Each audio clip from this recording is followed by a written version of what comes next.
Navidad, una temporada de luz y calidez, de reuniones familiares y tradiciones alegres. Durante siglos la hemos celebrado con regalos bajo el árbol, comidas festivas y el resplandor de las velas que alejan la oscuridad invernal. Sin embargo, oculta bajo la alegre fachada de esta festividad, se encuentra una historia mucho más antigua que el nacimiento de Cristo. Una llena de poderosos rituales ancestrales, símbolos extraños y una misteriosa oscuridad que aún persiste en el aire. Antes de que la Navidad se convirtiera en una festividad cristiana, las noches más frías de diciembre estaban marcadas por festivales que honraban el regreso del sol, por celebraciones donde el fuego, los banquetes y las fervientes oraciones buscaban alejar las largas y amargas noches. Estos ritos tempranos, llevados a cabo por paganos en Europa y más allá, estaban destinados a canalizar fuerzas que creían esenciales para la supervivencia. Cuando el cristianismo se afianzó, los líderes de la Iglesia enfrentaron un desafío monumental: cómo abrazar estas costumbres ancestrales mientras las transformaban en una celebración para Cristo. ¿La solución? No borrar las tradiciones, sino fusionarlas.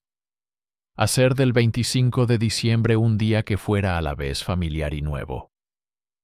Esta es la historia oculta de la Navidad, la festividad que se encuentra en la encrucijada de lo antiguo y lo sagrado, donde nuestras costumbres más alegres llevan susurros de un pasado más oscuro y extraño.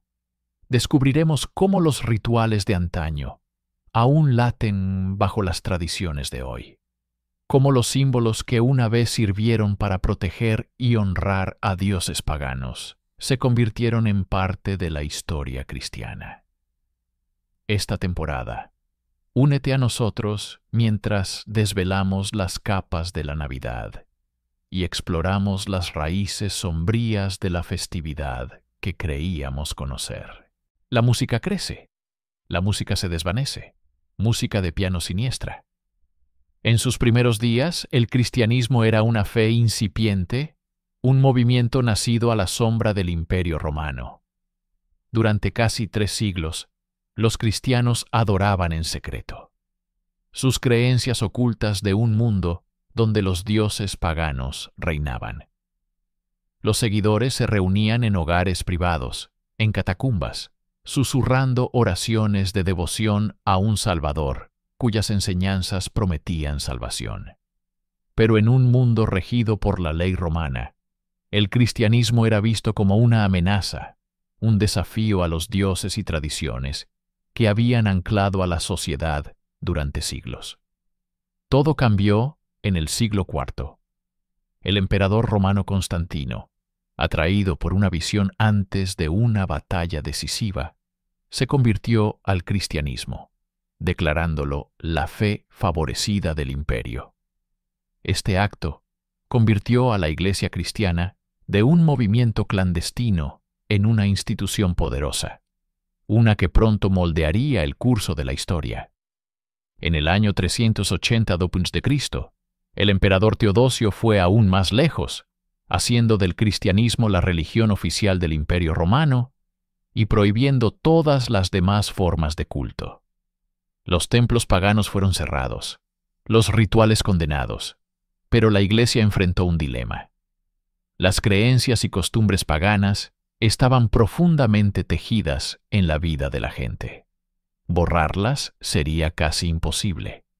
Y así nació una nueva estrategia, una que tomaría los ritos paganos familiares y los integraría en un marco cristiano. La Iglesia comenzó a absorber elementos del paganismo, reinterpretando festivales y costumbres de maneras que alinearan con su doctrina. Las antiguas festividades que celebraban los ciclos de la naturaleza, el movimiento del sol y las cosechas, se transformaron en días de santos y festivales cristianos. El solsticio de invierno, una vez un tiempo de renacimiento para el sol en las tradiciones paganas, fue reimaginado como el nacimiento de Cristo, el Salvador que traería luz a un mundo oscurecido. Al abrazar estas celebraciones estacionales, la Iglesia podía llegar al corazón de aquellos que se aferraban a sus costumbres ancestrales, ofreciéndoles algo que se sentía a la vez nuevo y reconfortantemente familiar. Pero la transición no siempre fue pacífica. Las prácticas paganas a menudo eran etiquetadas como supersticiones o condenadas directamente como adoración al diablo, lo que llevó a una represión contra cualquiera que se aferrara ferozmente a las viejas costumbres.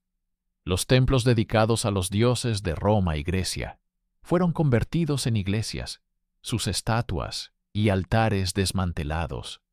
Los bosquecillos sagrados y santuarios fueron destruidos, y los festivales populares de los dioses fueron prohibidos directamente o subsumidos en el calendario cristiano.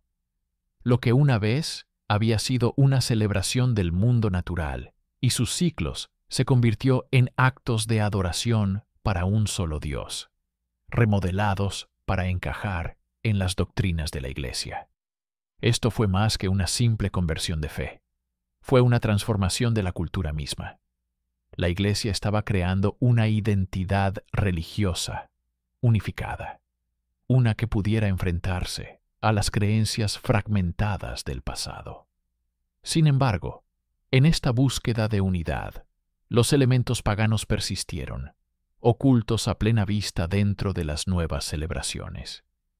La Iglesia pudo haber reclamado el 25 de diciembre para Cristo, pero los rituales y símbolos de los viejos dioses persistieron, acechando la festividad y mezclándose en la tela de la nueva fe. A través de esta mezcla de dominio y adaptación, el cristianismo logró crecer hasta convertirse en una fuerza que no solo sobreviviría, sino que también remodelaría el mundo antiguo.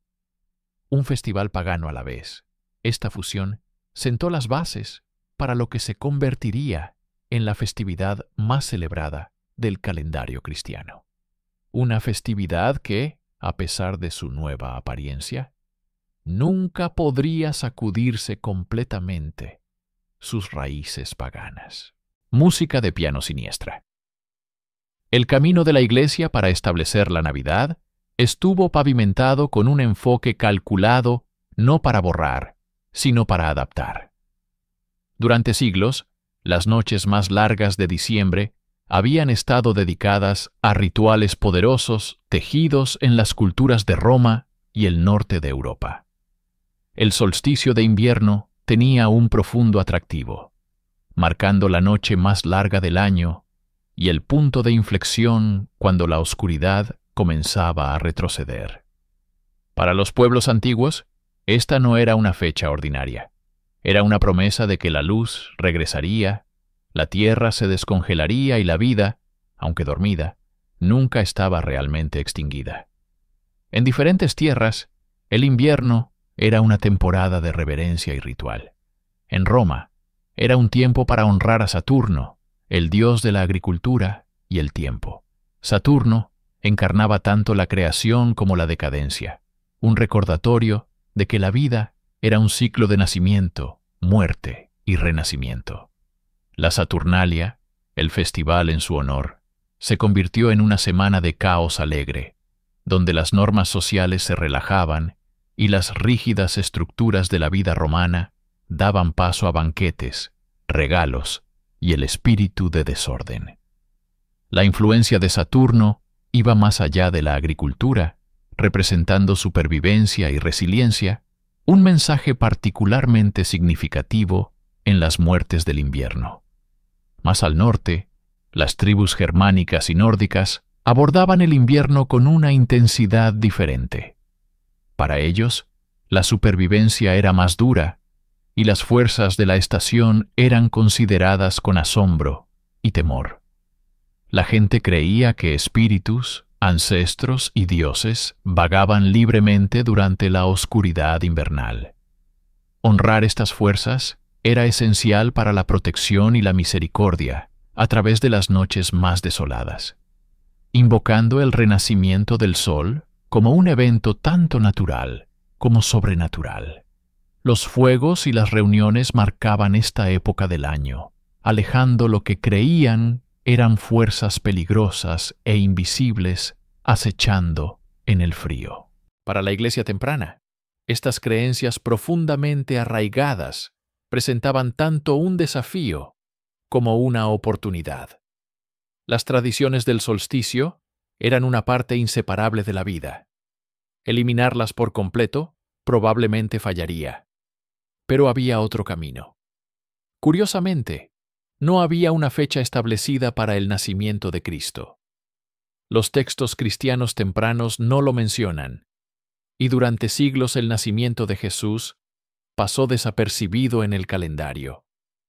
Pero a medida que el cristianismo se extendía, los líderes de la Iglesia se dieron cuenta de que establecer una fecha para el nacimiento de Cristo podría ayudar a unificar a los nuevos seguidores y ofrecer una alternativa cristiana a las queridas festividades invernales de la Saturnalia y el Yule. Se eligió el 25 de diciembre, una fecha cercana al solsticio, alineándola con rituales ya dedicados a la luz, el renacimiento y la renovación. Al fijar el nacimiento de Cristo el 25 de diciembre, la Iglesia podía transformar el solsticio en una celebración que reflejara su propio mensaje. Jesús sería enmarcado como la verdadera luz que regresa al mundo, un Salvador cuyo nacimiento simbolizaba el renacimiento de la esperanza, tanto para esta vida como para la siguiente. La belleza de esta elección era su sutileza. Los paganos aún podían reunirse para banquetes y fuegos, manteniendo los misterios de la estación, pero ahora cada elemento llevaba un significado cristiano, una nueva capa de sentido que orientaba sus celebraciones hacia el cielo. En lugar de exigir una renuncia completa, la Iglesia ofrecía una reinterpretación, una manera de ver las costumbres antiguas a través de una lente cristiana. Al elegir el 25 de diciembre, la Iglesia creó una festividad que resonaba a través de las culturas. Se convirtió tanto en una celebración de Cristo como en una continuación de los ritmos más antiguos y sagrados de la humanidad. Se sentó la base para una temporada que se sentía a la vez nueva y antigua, una que uniría fes y prácticas en el corazón del invierno. En esta delicada fusión nació la Navidad no como una partida del pasado, sino como una mezcla sin fisuras. Basándose en el poder de tradiciones que habían marcado el solsticio durante siglos. La música se desvanece. Música melódica inquietante. Al fijar el 25 de diciembre como el nacimiento de Cristo, la Iglesia creó una festividad que hablaba tanto a los fieles cristianos como a aquellos que mantenían las costumbres antiguas cerca de sus corazones. Pero esta fusión iba más allá de solo la fecha. Se extendía a los símbolos que definían la estación. Uno de los más perdurables de estos es el árbol perenne, un poderoso emblema de vida en las profundidades del invierno, que hizo una transición natural a la tradición navideña. Para los pueblos germánicos y nórdicos, cuyos inviernos eran largos y duros, los perennes representaban símbolos de supervivencia. Cuando los campos yacían estériles y el mundo estaba cubierto de nieve, estos árboles permanecían intactos por el frío invernal. Vibrantes contra un paisaje austero, traer ramas de abeto, pino y acebo al interior era más que decoración. Era un acto de extraer fuerza de la naturaleza, de alinearse con un símbolo que prometía que la vida perduraría, incluso en la estación más oscura. En las nuevas celebraciones, el solsticio de invierno marcaba el comienzo del lento regreso del sol, y los perennes se convirtieron en centrales para las festividades. La gente creía que estos árboles tenían un poder especial, conectando tierra y cielo, representando protección y renovación. se adornaban con pequeños tokens, a veces ornamentos tallados o paquetes de comida como ofrendas destinadas a complacer a los espíritus que se creía residían dentro. Decorar perennes se convirtió en un ritual de gratitud, una manera de pedir buena fortuna y alejar a los espíritus que se decía estaban activos en las profundidades del invierno. A medida que el cristianismo se extendía por estas regiones, la Iglesia permitió que la práctica continuara, pero gradualmente la infundió con un nuevo significado. El simbolismo del perenne, su desafío al agarre mortal del invierno, se alineaba bien con el mensaje cristiano de vida eterna a través de Cristo. Pronto, los perennes fueron reformulados no meramente como protectores contra espíritus invernales, sino como símbolos de resistencia divina. Llegaron a representar la promesa de Cristo, un faro de fe que podía resistir cualquier oscuridad. Esta adaptación fue sutil, pero efectiva, transformando una práctica pagana en algo que encajaba naturalmente dentro de las celebraciones cristianas. Para el siglo XVI, los cristianos alemanes llevaron esta costumbre más lejos, trayendo árboles enteros a sus hogares como parte de sus celebraciones navideñas. Según la leyenda, Martín Lutero fue el primero en colocar velas en un pequeño abeto, inspirado por un paseo nocturno bajo las estrellas. Las velas, destinadas a evocar un cielo lleno de estrellas, reflejaban el nuevo simbolismo cristiano del árbol, un recordatorio de la luz de Cristo en el mundo brillando a través de la noche más fría. Esta práctica cobró vida propia, extendiéndose por Alemania y eventualmente más allá. Cada región añadió sus propios toques. Algunos usaban manzanas representando el fruto del Edén. Otros usaban obleas simbolizando la Eucaristía. Con el tiempo, el árbol se convirtió no solo en un símbolo de supervivencia, sino de celebración, un centro para que las familias se reunieran, tejiendo generaciones en un ritual compartido. Para el siglo XIX, el árbol de Navidad se popularizó en el mundo de habla inglesa, gracias en parte a la reina Victoria y el príncipe Alberto, quienes trajeron la tradición alemana al castillo de Windsor. La imagen de la familia real reunida alrededor de su árbol cautivó al público, y pronto la práctica se extendió por Inglaterra y América, arraigando como una querida tradición navideña. Hoy, el árbol de Navidad puede parecer moderno, adornado con luces eléctricas y oropel, pero sus raíces corren profundas. Lleva consigo el espíritu del Yule y la resiliencia de esos antiguos perennes, un recordatorio de que incluso en la estación más fría y oscura, la vida perdura.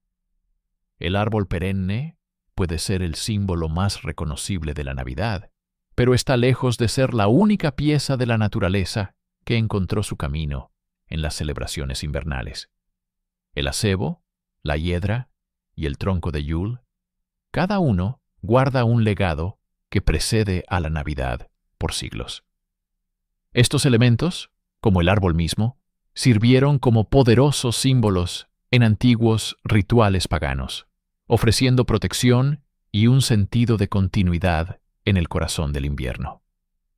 El acebo, con sus hojas verdes brillantes y bayas rojas intensas, era reverenciado por los celtas, romanos y tribus germánicas por igual. Las hojas afiladas, como espinas, y las bayas vívidas hacían que el acebo pareciera casi de otro mundo. Una planta que prosperaba en las profundidades del invierno. Para muchas culturas antiguas, el acebo se creía que alejaba a los espíritus malignos.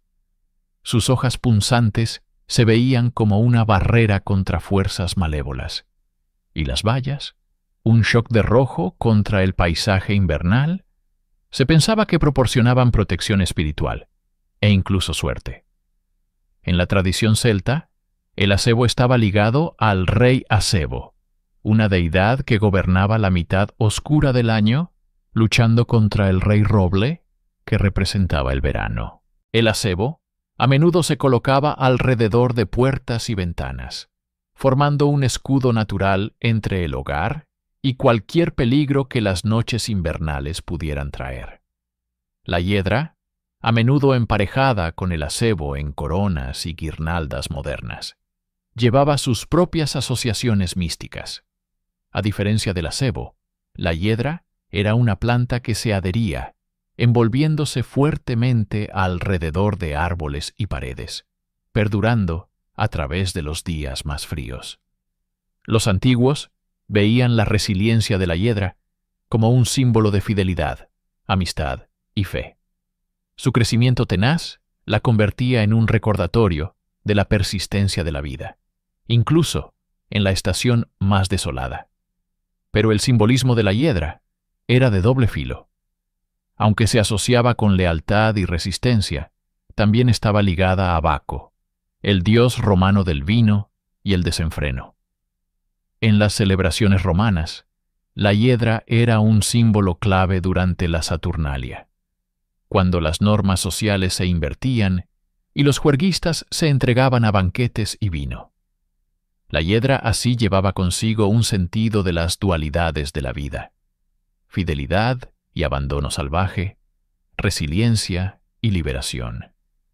El tronco de Yule, sin embargo, era quizás el símbolo más antiguo y poderoso de todos. En los inviernos fríos e implacables del norte de Europa, el fuego era más que un consuelo. Era un salvavidas durante la temporada de Yule. Las familias seleccionarían un tronco masivo para quemar a través de las noches más largas, simbolizando el regreso del sol y el calor que traería. Este tronco no era un trozo de madera ordinario. Se elegía con cuidado, a menudo de un roble o fresno, que se consideraban sagrados. Las familias tallarían símbolos en él y en algunas tradiciones lo rociarían con vino o sal como ofrendas. Una vez encendido, se esperaba que el tronco de Yule ardiera durante días. Sus llamas representaban el sol, una promesa de que el calor y la luz pronto reclamarían la tierra. Las cenizas del tronco quemado se guardaban como amuletos, esparcidas sobre los campos para traer fertilidad, o colocadas en los hogares para proteger contra rayos y desgracias. A medida que el cristianismo crecía, estas plantas y prácticas, el acebo, la hiedra y el tronco de Yule, no fueron descartadas, sino adaptadas. La Iglesia permitió que su simbolismo cambiara, alineando suavemente estos artículos sagrados con las creencias cristianas. El acebo, una vez protector contra el mal, fue reformulado como un símbolo del sufrimiento de Cristo. Sus bayas rojas representando las gotas de sangre de su corona de espinas. La resistencia de la hiedra se convirtió en un emblema de fe. Sus enredaderas adherentes, una metáfora para la conexión del alma con Dios, y el tronco de Yule, con su fuego que ardía a través de la noche, se convirtió en un símbolo silencioso de Cristo como la luz del mundo. Estos elementos pronto cobraron vida propia en la decoración navideña. El acebo y la hiedra se tejían en coronas y guirnaldas, símbolos de vida eterna y protección que adornan iglesias y hogares. La tradición del tronco de Yule continuó, particularmente en el norte de Europa, donde muchas familias mantuvieron la costumbre viva: reunirse alrededor de un tronco para compartir comida y bebida, haciendo eco de la antigua promesa de calor y supervivencia. De esta manera, el acebo, la hiedra y el tronco de Yule se convirtieron en más que solo decoraciones. Son símbolos de resiliencia y luz, arraigados en creencias antiguas que sobrevivieron la transición del ritual pagano a la festividad cristiana. Incluso ahora, su presencia durante la Navidad sirve como un recordatorio de un patrimonio más profundo, una conexión con la tierra. la resistencia de la vida a través de los días más oscuros del invierno, y una esperanza silenciosa y atemporal por el regreso del sol. Música melódica inquietante. A medida que el acebo, la hiedra y el tronco de Yule se tejían en las tradiciones del invierno, otro elemento parpadeó a la vida, uno que se remontaba aún más lejos en el espíritu humano: el fuego. En el corazón de la oscuridad invernal, la luz tenía un poder que trascendía el mero calor. Era un símbolo de esperanza, una fuerza para alejar las largas noches e invitar el regreso del sol. Desde las antiguas celebraciones del solsticio hasta las luces navideñas modernas, el uso del fuego y la iluminación siempre ha sido central para la estación. Mucho antes de la llegada de la electricidad, el fuego era la respuesta de la humanidad a la abrumadora oscuridad del invierno. Para los pueblos antiguos, encender fuegos en las noches más largas del año era una manera de marcar el solsticio y celebrar el renacimiento del sol. En culturas a lo largo de Europa, desde las tierras nórdicas hasta la Britania celta, se encendían hogueras, llenando la noche de calor y luz parpadeante. Estos fuegos servían como un recordatorio del poder del sol, un llamado a su fuerza para regresar, y una reassurance de que incluso la oscuridad más profunda sería seguida por el amanecer. Esta tradición se extendía a los hogares, donde las velas se convirtieron en una fuente de consuelo y ritual. En regiones germánicas, era común encender velas a lo largo de la casa durante la temporada de Yule, cada una representando una chispa de esperanza de que el invierno, eventualmente, cedería. Estas velas a veces se arreglaban en círculos, simbolizando la naturaleza cíclica del tiempo y el eterno regreso del sol. En algunas tradiciones, las velas se colocaban en ventanas para guiar a espíritus o viajeros, invitando calor y luz al frío. Noche silenciosa. A medida que el cristianismo crecía, el símbolo de la luz se incorporó fácilmente a la historia de la Navidad. Cristo era visto como la luz del mundo, un Salvador cuya presencia simbolizaba esperanza y redención. Las velas tomaron un nuevo significado, representando la luz divina y el viaje del alma hacia la fe. Para la Edad Media, era común que las iglesias se adornaran con velas en Navidad, llenando espacios sagrados con un resplandor que parecía casi de otro mundo. Con la llegada de la tecnología moderna, el simbolismo de la luz solo creció. Para el siglo XIX, los primeros árboles de Navidad en Alemania se iluminaban con pequeñas velas cuidadosamente colocadas. Un guiño tanto a las estrellas en el cielo invernal como a los antiguos fuegos de Yule.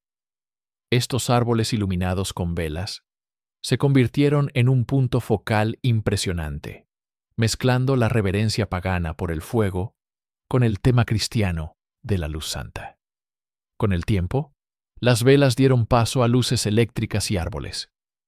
Los hogares y calles enteras de ciudades se adornaban en exhibiciones brillantes, convirtiendo las noches invernales en escenas de belleza reluciente.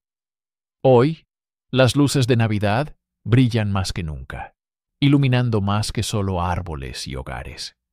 Son una continuación de un legado antiguo, un recordatorio de que incluso en las horas más oscuras hay luz que encontrar en cada vela, cada bombilla y cada hebra brillante. Vemos ecos de esos fuegos tempranos que iluminaban las noches del solsticio, un testimonio de la esperanza perdurable de la humanidad por calor, renovación y la promesa de días más brillantes por venir.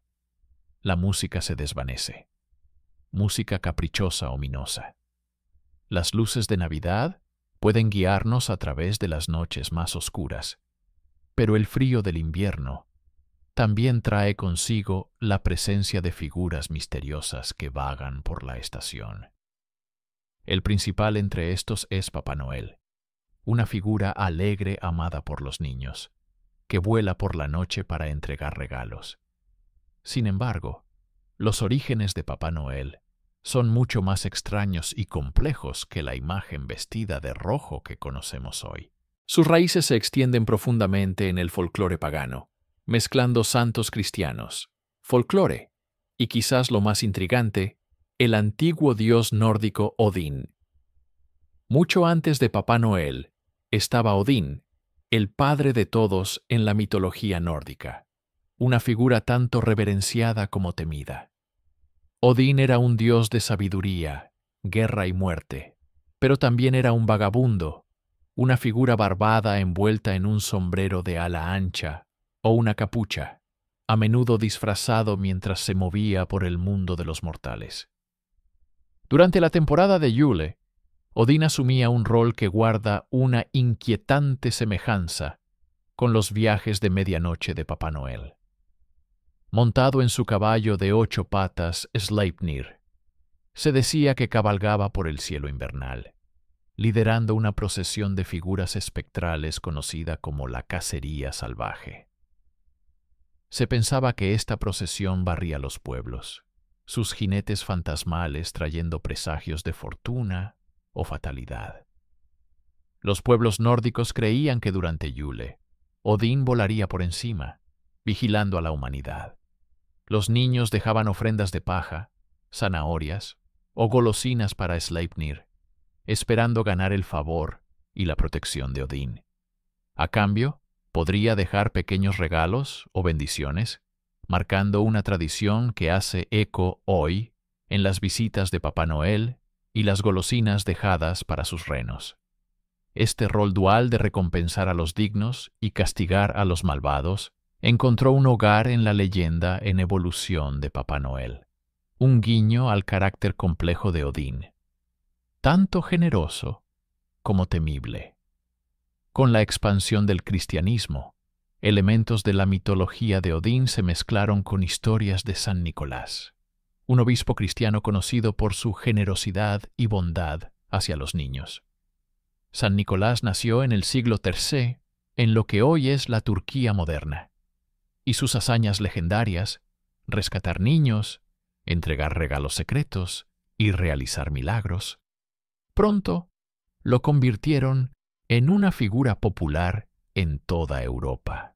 Las historias de San Nicolás se fusionaron con el folclore local, y su imagen comenzó a cambiar, absorbiendo los rasgos de figuras como Odín y otros espíritus paganos de la estación invernal. En muchas partes de Europa, esta fusión dio lugar a una figura conocida como Padre Navidad en Inglaterra y Sinterklaas en los Países Bajos. Estas representaciones tempranas no siempre eran el Papá Noel jovial que conocemos hoy. Más bien, eran figuras complejas, a menudo llevando tanto regalos como advertencias. En algunas regiones, Sinterklaas estaba acompañado por un ayudante que castigaba a los niños traviesos, reflejando la dualidad de recompensa y castigo que remonta a la presencia de Odín en el folclore invernal. Para el siglo XIX, la imagen de Papá Noel había viajado a América, donde su leyenda continuó evolucionando. Escritores y artistas lo moldearon en la figura alegre vestida de rojo que conocemos hoy. Sin embargo, incluso en esta representación moderna, ecos de sus orígenes antiguos permanecen. El viaje anual de Papá Noel por el cielo nocturno, su ojo vigilante sobre el comportamiento de los niños y su llegada y partida misteriosas, todo remonta a una historia empapada en mito y magia. Es tanto un portador de regalos como una figura que ejerce una autoridad sutil, un recordatorio de los antiguos dioses que una vez vagaban por la estación invernal. Hoy, Papá Noel puede parecer un mundo aparte del Odín nórdico o padre, pero el espíritu de Odín, la figura sabia, vagabunda y barbada que cabalga por el cielo invernal, persiste en cada historia del viaje de medianoche de Papá Noel. Es un personaje nacido de los misterios del invierno, puenteando la brecha entre lo sobrenatural y lo familiar, un recordatorio de que incluso nuestras tradiciones navideñas más queridas guardan sombras del pasado antiguo. Música escalofriante. Mientras Papá Noel encarna el calor y la alegría de la estación, está lejos de ser el único visitante invernal con un reclamo. En las noches más largas de diciembre, a lo largo de Europa, un conjunto de figuras más oscuras emergía de las nieblas del folclore. Criaturas que no solo traían regalos, sino que venían a juzgar, recompensar o castigar a aquellos que visitaban. Arraigadas en creencias precristianas sobre espíritus que caminaban libremente durante el invierno. Estos personajes representan un lado de la estación que es más sombra que luz, recordándonos que las festividades una vez estaban llenas de una mezcla de asombro y temor. Una de las figuras más infames de estas es Krampus, la criatura con cuernos, mitad cabra, mitad demonio del folclore alpino. Krampus es la sombra de la luz de San Nicolás, una figura que recorre las calles a principios de diciembre, arrastrando cadenas y llevando un fardo de ramas de abedul. Donde San Nicolás recompensa a los niños buenos con golosinas y regalos, Krampus entrega un tipo muy diferente de juicio para aquellos que se han portado mal. Krampus no simplemente deja carbón. Podría azotarles con su fardo de palos o, en algunas versiones de la leyenda, llevarlos en un saco. Este inquietante compañero de San Nicolás recuerda a los niños que las festividades no son solo sobre alegría y celebración. También son un tiempo para reflexionar sobre el comportamiento, no sea que Krampus venga a llamar. Los orígenes de Krampus se remontan a las tradiciones paganas de la región, donde se pensaba que era un remanente de antiguos espíritus de montaña o demonios. En tiempos precristianos, se creía que la estación invernal era un período cuando el velo entre mundos era delgado, permitiendo que seres sobrenaturales vagaran. Figuras como Krampus pueden haber sido inspiradas por estas creencias, representando las fuerzas más oscuras de la naturaleza que necesitaban ser respetadas, especialmente durante el tiempo más frío y oscuro del año. Cuando el cristianismo se extendió por Europa, la Iglesia toleró a Krampus, permitiendo que su imagen aterradora sirviera como contrapeso moral a la misericordia y bondad de San Nicolás. Viaja al sur a Italia y encontrarás otra figura con una presencia mucho más gentil, pero igualmente misteriosa: la Befana, conocida como la bruja de Navidad. Se dice que la Befana viaja en la noche antes de la Epifanía, trayendo regalos a niños en toda Italia. Su imagen está lejos del ícono dulce de las festividades de Papá Noel. Se la representa como una anciana, a menudo algo andrajosa, cabalgando una escoba por los cielos invernales. Los niños dejan vino y bocadillos para ella, esperando complacer a esta extraña y solitaria figura que, como Papá Noel, deja regalos para los bien portados y carbón para los traviesos. Según la leyenda, los orígenes de la Befana yacen en una historia que toca la Natividad misma. Cuando los sabios viajaban para visitar al Cristo recién nacido, le pidieron direcciones a la Befana. Ella estaba demasiado ocupada con sus quehaceres domésticos para unirse a ellos, pero luego se arrepintió de su decisión. En algunas versiones de la historia, parte con regalos, esperando encontrar al niño Cristo, pero nunca lo logra. Sin embargo, hay algo distintamente precristiano sobre ella, un sentido de que pertenece a una tradición pagana, más antigua de espíritus femeninos benevolentes o diosas asociadas con el hogar y el fogón, como Krampus. La Befana cruza la línea entre folclore y fe, encarnando tanto misterio como moralidad. A lo largo de Europa, Otros visitantes espectrales pueblan la estación invernal, cada uno con su propio rol en marcar la festividad. En partes de Alemania y Austria, una figura llamada Frau Perchta recorre el campo, conocida tanto como diosa como bruja. Se dice que Frau Perchta visita hogares durante los 12 días de Navidad.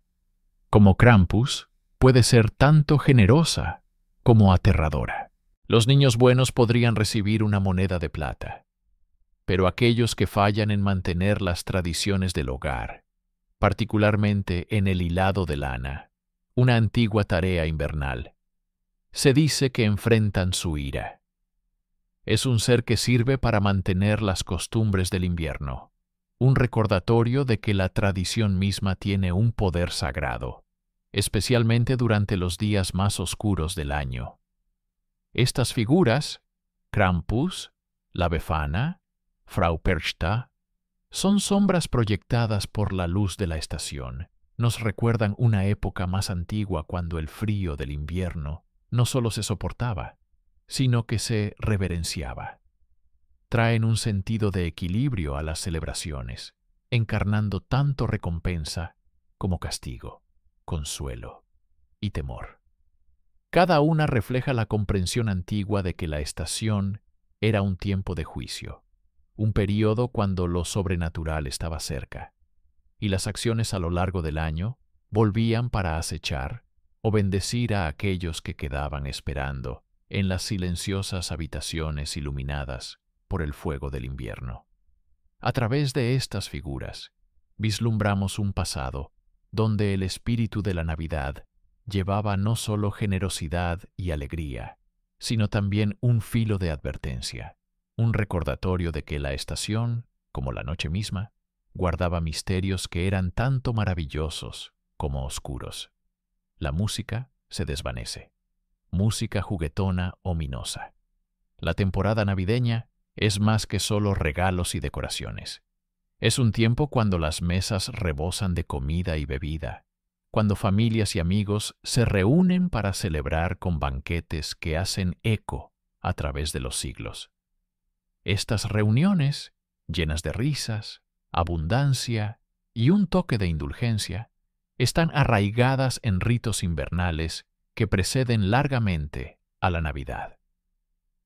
Para los pueblos antiguos que enfrentaban los meses más fríos, banquetear durante el solsticio de invierno era un acto de resiliencia, una celebración desafiante de la vida en medio de la estación más dura. En la antigua Roma, el festival de Saturnalia marcaba el corazón de la estación invernal. Un evento de una semana honrando a Saturno, el dios de la agricultura y la abundancia. Comenzando alrededor del 17 de diciembre, la Saturnalia era un tiempo alegre y desordenado, cuando las normas sociales se invertían. Los amos servían como sirvientes, se permitía el juego, y todos eran libres de deleitarse sin restricción. El banquete era central en la Saturnalia, con mesas apiladas altas para honrar a Saturno y abrazar la libertad fugaz del festival. Era un reconocimiento tanto de las dificultades del invierno como de la esperanza de una eventual renovación, en una estación cuando la escasez a menudo era una realidad. Los banquetes de Saturnalia eran un gesto de abundancia, una afirmación de que la vida perduraría. Más al norte, en las tierras de los pueblos germánicos y nórdicos, el festival de Yule marcaba el solsticio de invierno. Aquí, las comunidades se reunían para comer, beber y alegrarse como una manera de elevar sus espíritus a través de los días más oscuros del invierno. Se celebraban banquetes con carne, pan y cerveza, comida simple y sustanciosa que traía calor y consuelo. El jabalí de Yule era una ofrenda al dios nórdico Freyr, simbolizando fertilidad y prosperidad. En estas celebraciones invernales, la comida no era solo sustento, era un símbolo poderoso, un medio para alejar la desesperación y acercar a la comunidad. Cada bocado, cada copa de cerveza compartida alrededor del fuego, Era un gesto de solidaridad, un voto de que perdurarían juntos. El acto de reunirse alrededor de una mesa para banquetear se convirtió en una expresión de más que solo supervivencia. Era una manera de honrar a los espíritus de la estación, de agradecer a los dioses por su protección y de abrazarse unos a otros contra el frío mordiente. En estos rituales, la comida misma se volvía sagrada. Y cada brindis y risa era un desafío al frío exterior. Cuando el cristianismo se afianzó, la Iglesia vio el poder de estos banquetes, reconociendo el vínculo comunal que fomentaban y la esperanza que proporcionaban.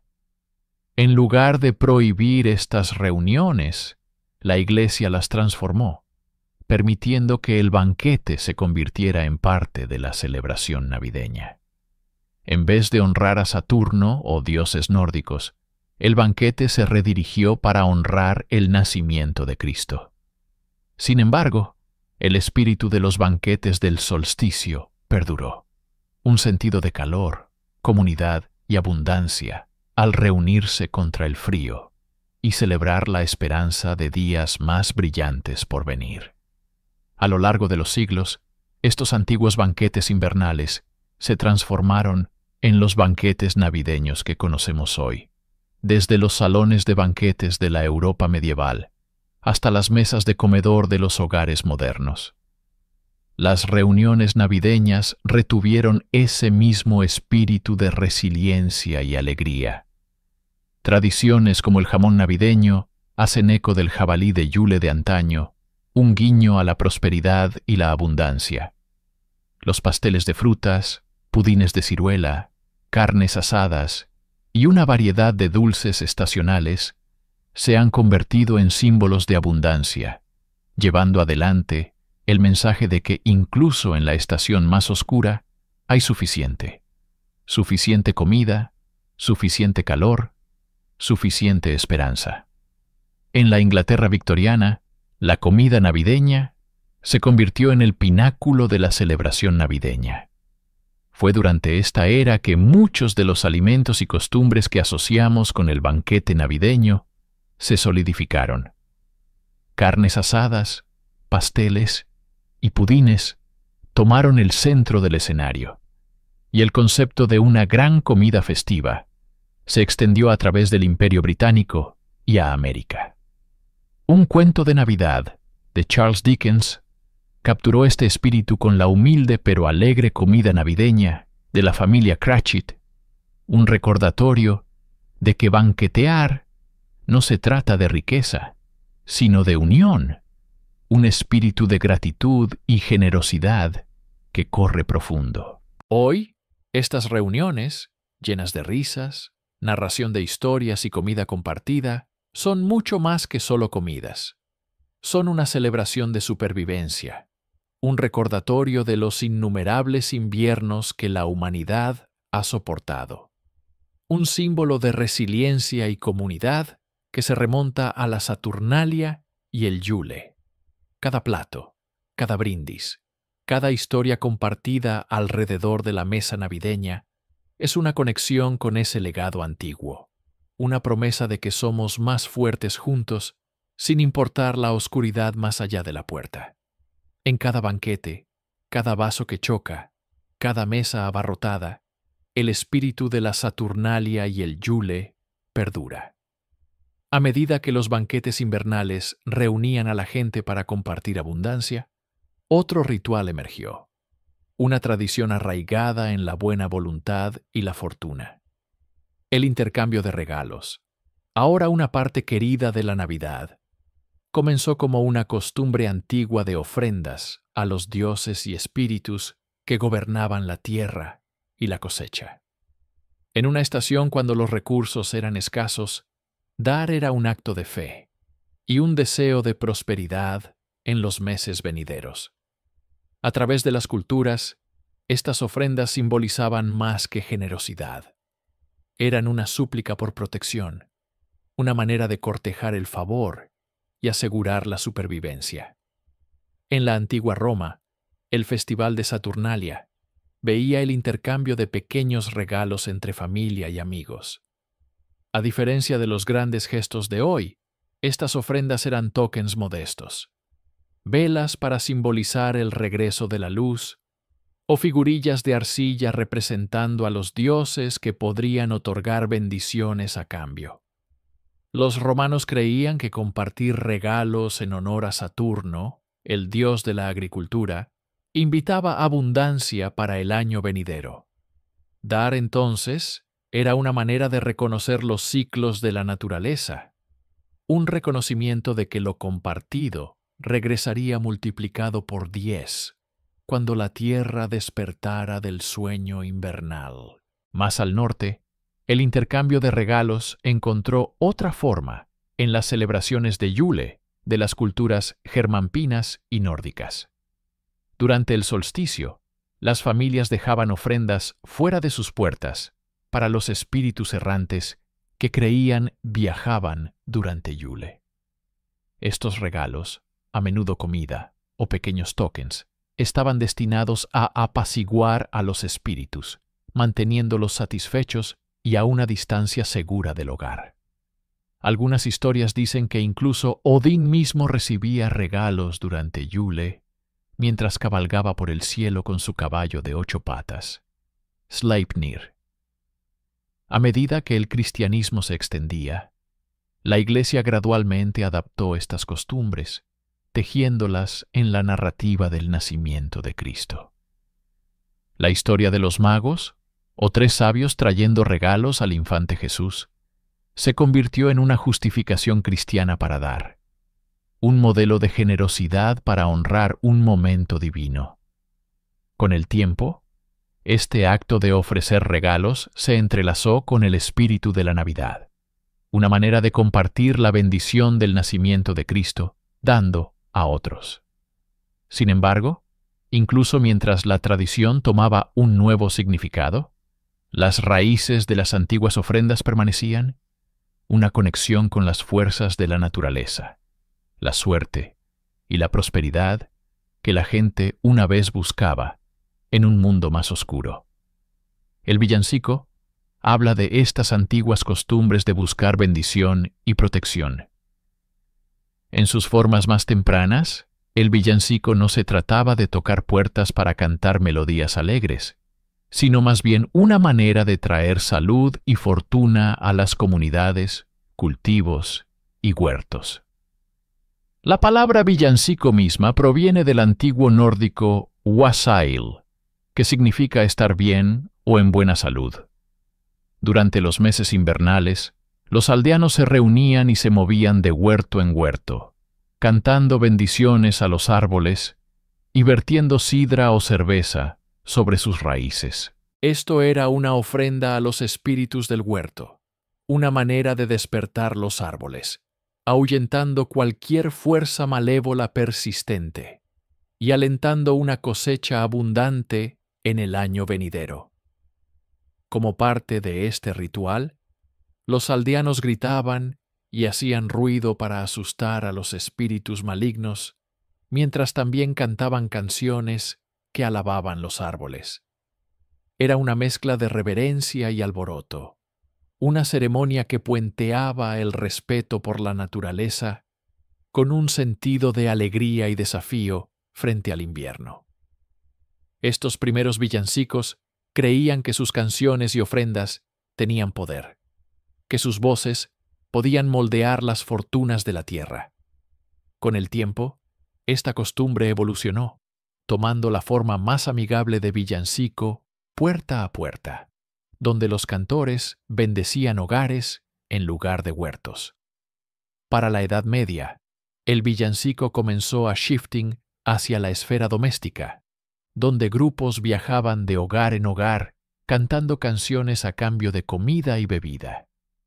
Esta tradición también tenía raíces en la reciprocidad, la creencia de que las bendiciones dadas serían bendiciones devueltas. Los villancicos traían buena fortuna con sus canciones, pero también esperaban buena voluntad a cambio. Los hogares, a menudo, ofrecían vino especiado, cerveza o sidra caliente a los cantores, creando un ciclo de generosidad y fortuna que unía a la comunidad. Este intercambio de canción por hospitalidad evolucionaría más tarde en los villancicos navideños familiares hoy. Pero sus orígenes eran mucho más místicos, una práctica empapada en la esperanza de que las bendiciones compartidas pudieran proteger contra el frío del invierno. En estas tradiciones, el intercambio de regalos y el villancico llevan ecos de las costumbres invernales más antiguas, gestos destinados a honrar las fuerzas que moldeaban la vida de la gente. Desde las ofrendas dejadas para espíritus errantes hasta las canciones que bendecían los huertos, estas prácticas servían como recordatorios de que la bondad y la generosidad podían convocar luz en los tiempos más oscuros. Los regalos navideños de hoy pueden estar envueltos en papel colorido y cinta, y los villancicos pueden ahora cantar bajo luces eléctricas en lugar de cielos estrellados. Pero su esencia permanece sin cambios. Cada regalo y cada canción guarda un rastro de la antigua creencia de que lo dado con buena voluntad regresará, como el sol que regresa, para calentarnos a todos. Música juguetona ominosa. Hoy, la Navidad es una festividad patchwork, una fusión de tradiciones, símbolos y rituales que han cruzado siglos y continentes. Aunque podamos ver la Navidad como una celebración puramente moderna, mucho de lo que llena nuestra temporada navideña aún lleva ecos de sus raíces paganas antiguas. La Navidad se ha convertido en un fenómeno global, celebrada incluso en países sin conexión histórica con el cristianismo. En Japón, por ejemplo, la festividad es menos sobre religión y más sobre festividad, con familias acudiendo en masa a ordenar un pastel navideño especial y disfrutar pollo frito, a menudo de una conocida cadena de comida rápida. Esta costumbre puede parecer lejos de los banquetes usuales de antiguas tribus germánicas, pero comparte el mismo espíritu, una manera de marcar la estación con abundancia y alegría. Incluso si los símbolos han cambiado, la cultura consumista ha transformado la festividad aún más. En el siglo XX, compañías como Coca-Cola ayudaron a popularizar la imagen moderna de Papá Noel, la figura alegre vestida de rojo conocida en todo el mundo. Aunque asociamos a este Papá Noel con alegría y bondad, sus orígenes yacen en el folclore antiguo, donde figuras como Odín y San Nicolás se mezclaron para crear al visitante sobrenatural invernal. El marketing puede haberle dado un rostro más amigable, pero en muchos sentidos sigue siendo la misteriosa figura barbada que atraviesa los cielos invernales, dejando regalos y advertencias por igual. En la Navidad de hoy, lo sagrado y lo secular se encuentran de maneras que habrían sido impensables en tiempos anteriores. Las familias se reúnen para cantar villancicos, tanto himnos que honran a Cristo, como canciones seculares como Jingle Bells o Frosty the Snowman. Los calendarios de Adviento, que una vez contaban los días hasta el nacimiento de Cristo, ahora están llenos de chocolates y juguetes, marcando el tiempo de maneras que se sienten alegres, pero distintamente no religiosas. Las líneas entre tradición y adaptación se difuminan tal como lo hicieron siglos atrás, cuando la Iglesia incorporó costumbres paganas en su propio calendario. Sin embargo, a través de todas estas capas, el núcleo permanece. En el corazón, la Navidad sigue siendo una celebración de resiliencia y calor en las profundidades del invierno. Es un tiempo para reunirse, compartir comida e historias, y traer luz a los días más oscuros, tal como lo hicieron nuestros ancestros durante la Saturnalia, el Yule y otros ritos del solsticio de invierno. No importa cuán moderna parezca, la festividad guarda rastros de esos rituales antiguos, cumpliendo una necesidad de consuelo y conexión que trasciende el tiempo. La Navidad de hoy es un mosaico, una festividad donde cada pieza, no importa cuán transformada, hace eco de las viejas costumbres. Es tanto nueva como atemporal, una estación que incluso ahora está empapada en el antiguo deseo de encontrar alegría, luz y comunidad en las profundidades del invierno. A través de banquetes y fuegos, espíritus y canciones, hemos explorado una festividad nacida de una compleja mezcla de fe cristiana y ritual pagano antiguo. Cada tradición que atesoramos lleva consigo ecos de Yule y Saturnalia, como ofrendas a espíritus y fuegos encendidos para alejar la oscuridad. El viaje de medianoche de Papá Noel. Los árboles de Navidad perduran en verde. Las canciones de villancico. Todas estas costumbres están ligadas a un pasado que brilla justo bajo la superficie. Invisible pero siempre presente. Este es el verdadero espíritu de la Navidad. Una celebración donde la luz y la oscuridad coexisten, donde la alegría se mezcla con el misterio. Es un recordatorio de que lo que atesoramos como familiar tiene raíces en lo extraño, en los miedos y esperanzas primordiales de aquellos que vinieron mucho antes que nosotros. Cada regalo, cada vela, cada villancico es más que una tradición. Es un susurro de un mundo antiguo, un recordatorio de que nuestra festividad moderna guarda secretos moldeados por siglos. Así que mientras te reúnes bajo el resplandor del árbol o compartes una comida alrededor de una mesa abarrotada, recuerda la historia que persiste bajo la festividad. En la luz navideña yace la sombra de esos ritos más antiguos, inquietantes, atemporales y siempre resilientes, recordándonos que incluso las celebraciones más brillantes nacen de las profundidades de la oscuridad invernal.